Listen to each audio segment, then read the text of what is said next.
Up next, the very funny Joey Bronner Jr.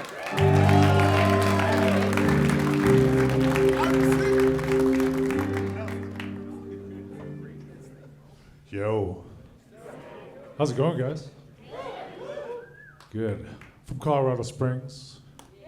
It's okay, I believe in science. I'm actually in a non-traditional marriage, though. My wife and I still enjoy each other's company. She finds me attractive even though I swim with a shirt on. Actually, it's a little awkward because I like to make love with a shirt on, too. Usually this one. And, it's awkward because, she'll take some time and effort and spend some money on some lingerie, and then I just kind of like shuffle in my Winnie the Pooh outfit. My poor dog's in the corner like Eeyore. Don't worry, this won't last long.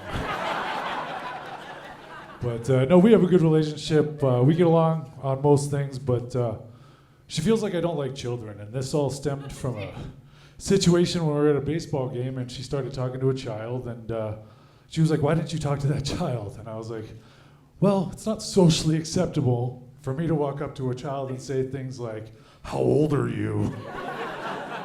Like, I've seen her do this. I can't just walk up to a kid and be like, "That's a pretty dress."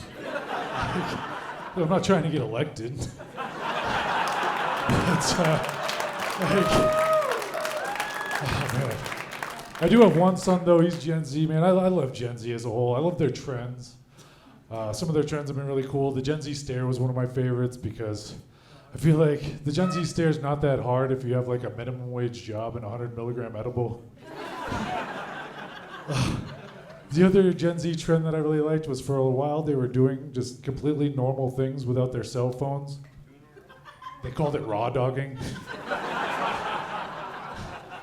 Back in my day, raw dogging was how you became pro-choice. Another universal fact about raw dogging is that everybody's mother has done it. At least once, including my own.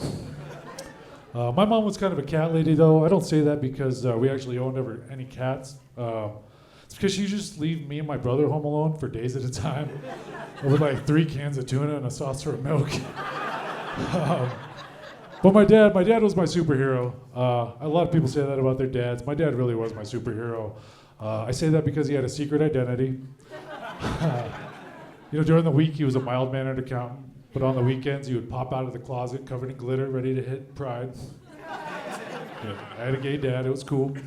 It was never actually an issue until later in his life. Actually, when he was in hospice, he asked me to do a couple things that were a little awkward. First was to delete his porn collection. And we're talking about a 65-year-old accountant, so these are files on a desktop computer. They're like meticulous with names like 2008 taxes.butts. The other thing that happened is, well, my dad had VA benefits and they're not great. So I had to help with a lot of the home health care. And at one point I had to give my dad a suppository. The room always gets quiet when I say that. So let me give you a visual here. So here's my dad, okay. He's holding himself up on the edge of his bed with all of his strength, and I'm back here trying to sink the USS Arizona. Anyways, it was a special moment for both of us because he looked back at me and we locked eyes and we realized that this might be the last time a man lovingly places something in his ass.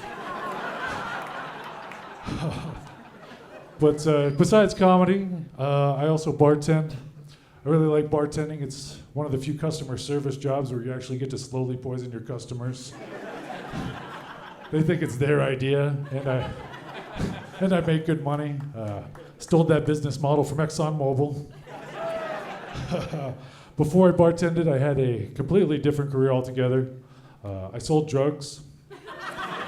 Yeah, that came to an abrupt end when I sold drugs to a cop. Twice. Yeah. Yep, and that's why I ended up becoming a convicted felon. It's not all bad being a felon, though. There's actually some bright spots. It's incredibly easy to get out of destination weddings. But yeah, when I got my felony, I was a young man. I was in my early 20s. My life kind of spiraled out of control. I put on a ton of weight. I was in and out of court all the time. I became really toxic with the women in my life, and I realized that if I didn't turn things around and start making some better choices, that there was a solid chance I could end up serving 4 to 8 years in the White House. Thank you guys. I'm Joey Bronner Jr. Appreciate it. You're doing great.